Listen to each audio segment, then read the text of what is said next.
계속해서 18항을 갑니다. 가끔 성도들은 자신의 순결과 올바름을 기억함으로 스스로 강화시키거나 위로를 얻기도 합니다. 이게 외식하는 자들의 모습이잖아요. 이게 7항과 8항에서 이 말 했잖아요. 한두 가지 선한 행동을 하면 하나님이 기뻐하실 거야. 한두 가지 하나님 앞에 선한 일을 하면 하나님께서 나에게 호의를 베푸실 거야. 이런 식으로 우리가 신앙생활을 하거든요.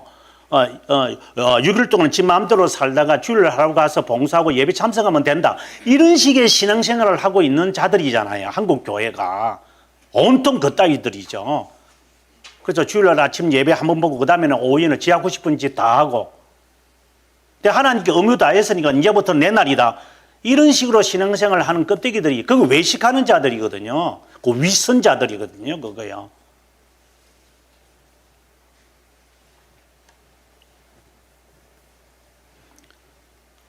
두 가지 방법으로 행해지는데 자신의 선한 의도와 사악한 자의 의도를 비교합니다. 아주 잘못된 겁니다. 그래도 나는 너보다 낫다. 나는 그래도 교회는 가잖아. 야, 나는 너보다 나아. 그래도 나는 성경을 읽잖아. 나는 너보다 나아. 나는 그래 전도는 하잖아. 나는 직분도 있잖아. 내가 명색이. 이렇게 자기가 갖고 있는 선한 의도와 저 교회를 다니지 않은 사람이나 뭐 어떤 사람이든지 간에 그 대상은 나는 너보다 나은 의도를 갖고 있는 거야. 이런 식으로 스스로 위로를, 가상적 위로를 만들고 살아가는 자들. 두 번째. 계속해서.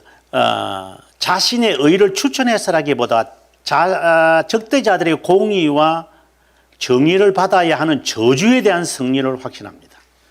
방금 제가 말한 대로 너희들보다 내가 낫다. 그 다음에 두 번째, 다른 자들을 비교하지 않고 하나님 앞에 자신을 점검하고 자신의 청결한 양심이 어떤 위로와 확신을 안겨다 주는지 살펴봐 주십시오. 자신을 살펴야지요. 왜 비교합니까? 이걸 좀 더 자세하게 말하면 하나님의 심판하에 우리는 행위에 대한 어떤 신뢰도 가지지 말아야 하고 그것들에 대한 평가로 영광을 취하지도 말아야 됩니다. 구원의 근거 확립은 하나님의 선하심입니다. 다른 말로는 하나님의 자비함에 있는 겁니다. 영원한 하나님의 선택에 있는 겁니다. 이게. 근데 무슨 행함을 해서 하나님 앞에 뭐 자랑하려고 그러냐. 그 다음 계속해서 우리의 구원의 근거는 하나님의 선하심이 있기에 그것에만 눈을 고정하셔야 됩니다. 자비함에 마음의 모든 확신을 두십시오. 그러면은 행위에 대한 확신이 사라질 것입니다. 행위에 대한 확신을 버리고 기독교인의 마음이 구원을 향한 도움으로 행위의 공로에 들이지 않는다면 의의 무상적 약속에 전적으로 의존하게 됩니다. 굉장히 짧은 이야기지만 아주 중요한 내용을 말해요. 그 다음에는 더 중요해요. 신자가 청결한 양심으로 강화된 자신의 믿음을 느끼고 환희를 즐거움으로 삼을 때, 이 표현들이 아주 중요한 표현들인데 이런 표현들이 지금 여기 있는 이 표현, 이게 어디에 그대로 인용이 되냐면 여러분들이 그 돌터레이터, 지금 제가 돌터레이터 강의를 하고 있잖아요. 거기 보면은 선택의 확신을 어디서 얻습니까? 내가 선택에 되었다는 확신을 어디서 얻느냐? 칼빈이 그 말을 하잖아요. 12항에서 말하거든요. 12항이 아니고 1장 12항 돌터레이터. 여기서 설명을 칼빈이 아니라 이제 돌터레이터에 있어서 법규로 말하고 있는데 내가 선택에 대한 확신은 믿음의 분량 따라 달라진다. 확신이 없다고 해서 그거는 부르심을 받지 않았다는 것은 아니죠. 그래서 확신을 그럼 어떻게 얻느냐? 꼬치꼬치 캐물어서 그럼 답을 찾아가지고 아느냐? 그런 것은 아니다. 네 가지로 우리가 알 수 있는데 하나는 영적인 즐거움이 나에게 있다. 즐거움이 있어요. 주님 안에서. 그 다음에 두 번째는 거룩한 기쁨이 나에게 있다. 그 다음에 세 번째는 회개가 있다. 말씀에 근거한 회개가 있을 것이다. 근데 이것이 너무 추상적이죠. 이걸 좀 더 정확하게 표현했을 때 참된 믿음이다. 하나님을 경외해야 된다. 죄에 대한 슬픔이 있어야 된다. 의에 대한 배고픔이 있다. 의를 줄이고 목말라야만 한다. 지금 여기에 있는 이야기가 똑같은 이야기예요. 지금 이거예요. 이것을 통해서 우리가 확신을 얻는 겁니다. 견고한 의뢰가 있나니, 견고한 의뢰, 이 확신을 말하는 거죠. 경외에서 뭐가 나온다? 확신이 나온다 이랬어요. 성도들은 거기에서 이제 성도들은 올바르고 단순한 삶을 살면서 하나님의 부르심의 증거를 받게 됩니다. 그러니까 보시면 하나님을 경외, 확신, 그 다음에 경건한 삶, 이렇게 지금 연결이 되는 거예요. 하나님의 경외가 나와야 되는 거예요. 하나님의 경외를 어떻게 하는데요? 하나님을 어떻게 두려워하는데요? 자, 제가 번역을 한 묵상이다를 여러분 한번 보셔서 답을 찾았기를 바랍니다. 제가 번역한 책을 꼭 여기에 42페이지와 43페이지를 여러분 보시면 이제 이것에 대해서 답을 우리가 찾을 수 있습니다. 한번 보겠습니다. 자, 거룩한 묵상은 하나님에 대한 두려움을 우리 안에 역사하는데 뭐가요? 묵상이 경외함을 갖게 할 것이다. 지금 설명을 하고 있는 거예요. 하나님에 대한 두려움은 지혜의 시작입니다. 경외가 지혜의 근본이다라는 말씀이에요.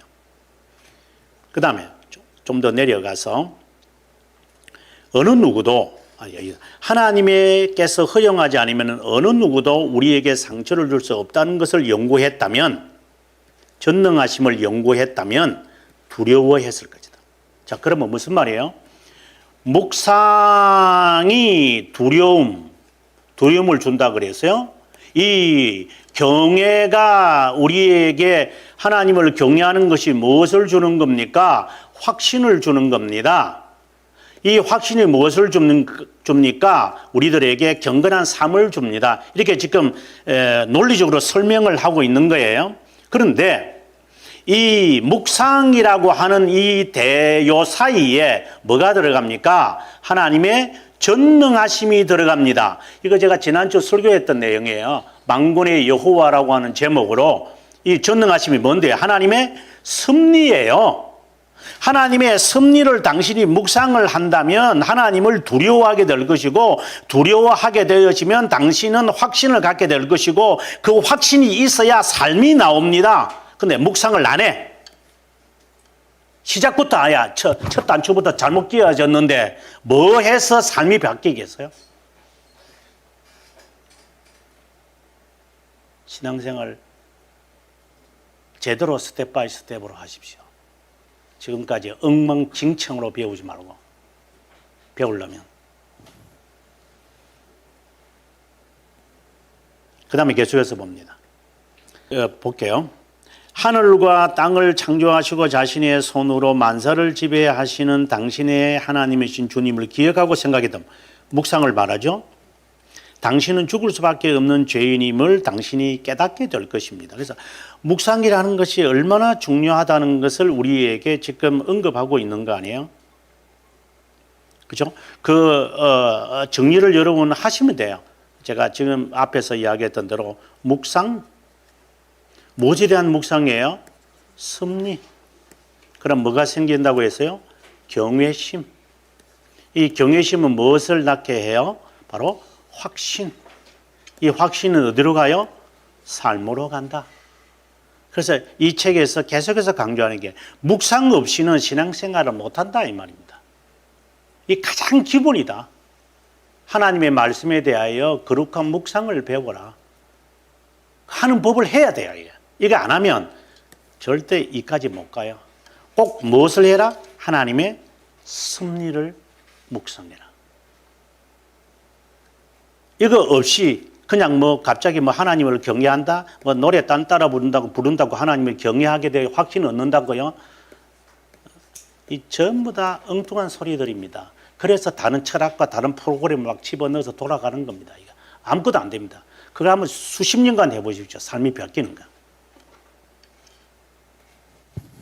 분명히 원리를 아시고 진리의 원리를 아시면 되는데 그렇지 않는 게 마음이 안타까울 뿐이에요. 그러면 다시 돌아옵시다. 자, 우리 본문으로 양심을 강화하는 데 기초가 될 수 없으며 결과적으로 가치 있게 여길 뿐입니다. 근거가 완전한 확신에 환기될 수 있는 두려움을 찾아볼 수 없기 때문입니다. 지금 그 했던 말들입니다. 두 번째, 성도들은 육체의 많은 흔적들과 뒤섞여 있는 고결한 것을 소유하고 있다고 인식합니다. 중생의 열매들을 성령에 내주하시는 정구로 보기 때문에 그들이 필요한 모든 것에서 하나님의 도움을 기다림으로 크게 강화됩니다. 이런 가운데 그분을 아버지로 체험하게 됩니다.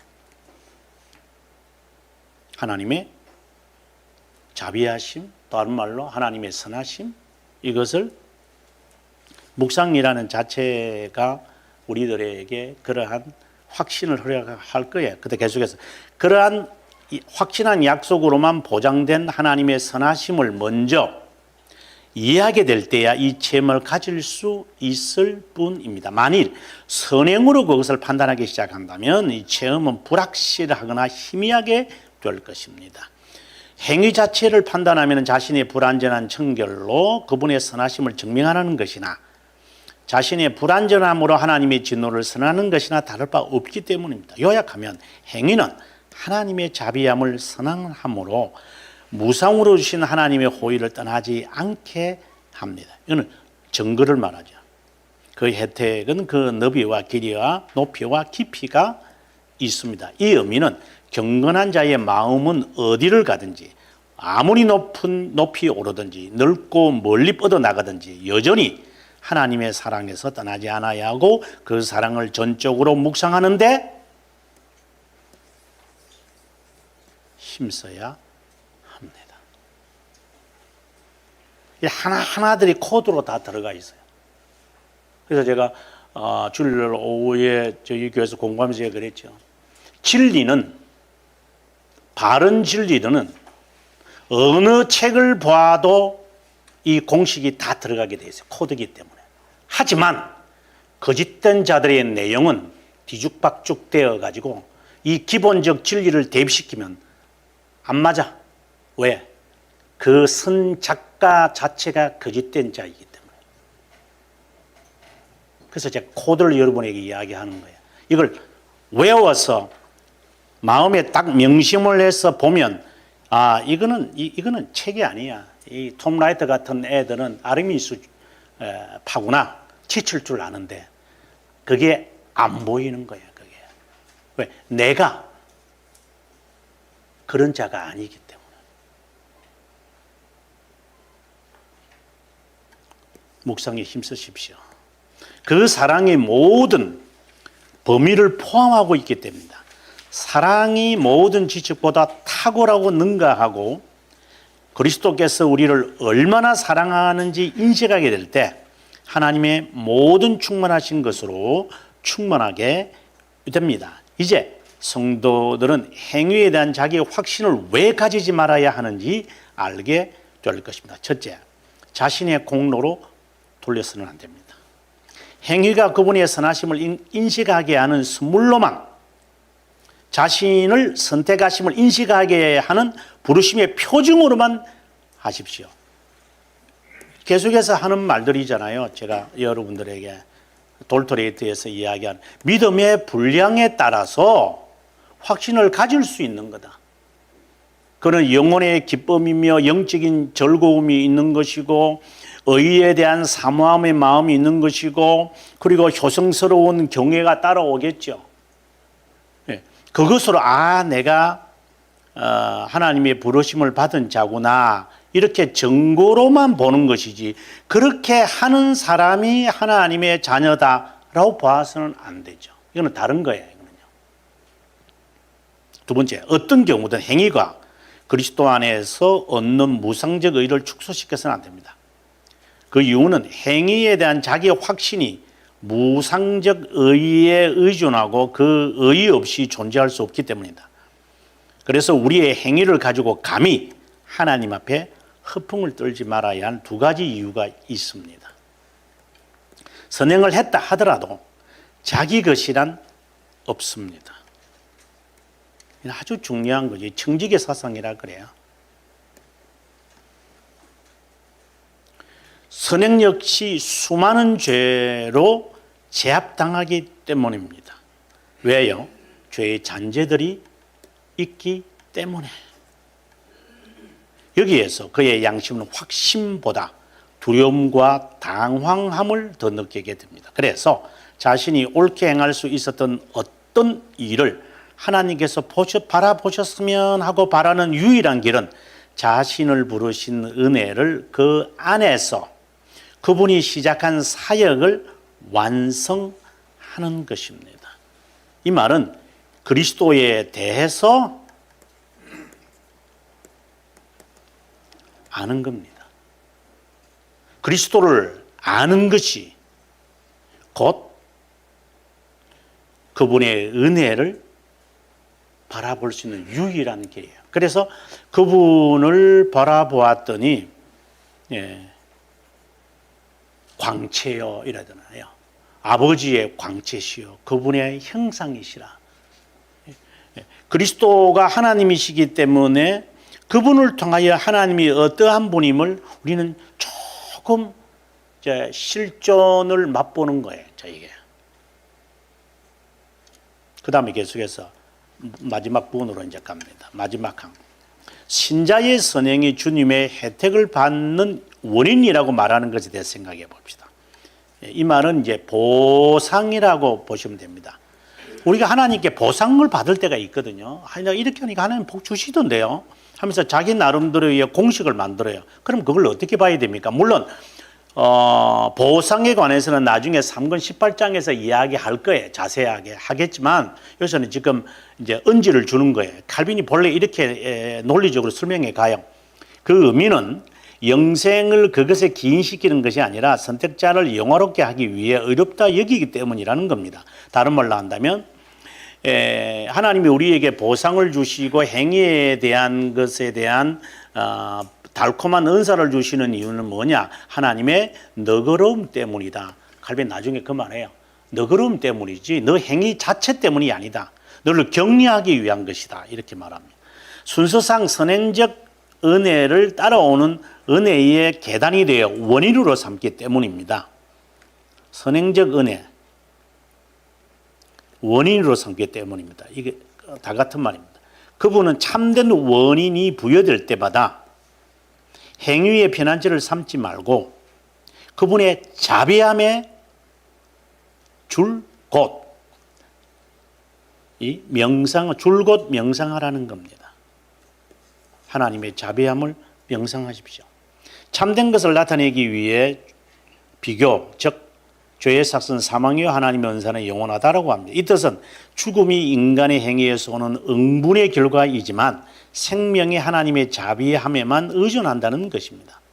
이런 설명을 요약해 본다면 원인보다 결과를 의미합니다. 주님은 은혜 위에 은혜를 쌓으시면서 결과에 더하시려고 이전의 은혜의 이유를 택하십니다. 그리하여 자신들의 종들을 풍성하게 하시는 어떤 수단이라도 생략하지 않습니다. 이 무슨 말이냐면 성경에 보면은 이런 결과들을 매우 중요시해요. 결과. 이렇게 하면 너 복 준다? 그래, 결과들이잖아요. 너는 들어가도 나가도 복 받는다? 너가 이렇게 회개하게 되어지면 내가 너를 영원히 잊지 않겠다? 이런 그 복들에 대한 결과적인 이야기들이 막 전개되어져요. 왜 그렇게 하시는 걸까요? 그것은 원인을 이런 결과들을 통하여 이것을 허락하신 그분을 찾아가게끔 하는 격려들이에요. 이것들이요. 이것에 만족하면 안 되죠. 그슬러 가야 돼요. 그 말을 지금 하고 싶은 거. 그 다음에 자신의 너그러움을 따라 우리를 항상 무상적 선택을 근원과 시작으로 봅니다. 매일 베푸시는 은사들을 사랑하지만 선택이란 기반에서 나오는 것들이기에 우리의 임무는 우리 영들을 지지할 수 있는 은혜로만 수용만으로 붙잡는 것입니다. 그것들의 제1원인으로 후에 베푸시는 성령의 은사들과 관련시키셔야 합니다. 이게 참 일원인이라는 이 단어가 1권 16항부터 시작해서 계속해서 이 말로 와요. 일원인이라는 뜻이 뭔가. 항상 이것을 주종관계로 만드십시오. 이는 자연스러운 결과입니다. 이렇게 우리에게 이야기하므로 행함에 근거된 어렵다 여김이 아니다. 먼저 자비함, 영원한 자비함을 일원인으로 수직으로 딱 세워놓고 시작하셔야 한다. 그래서 하나님이 나에게 주시는 복도 그분이 영원에서 너그러움에서 나에게 주신 거구나. 이제 좀 지나면 이제 청직이라는 단어가 나오는데 그거는 다음 시간에 우리가 3권 15장 하면서 그 부분을 좀 더 자세하게 설명하도록 하겠습니다. 한번 오늘 공부한 것이 아마 이틀 후나 되면 제가 다시 동영상에 뜨니까 여러분들이 보면서 오늘 강의, 지난 강의 공로사장 1, 2거든요. 여러분들이 좀 보면서 반복해서 좀 잘 숙지가 되었으면 좋겠다 하는 마음을 갖게 됩니다. 한번 기도하고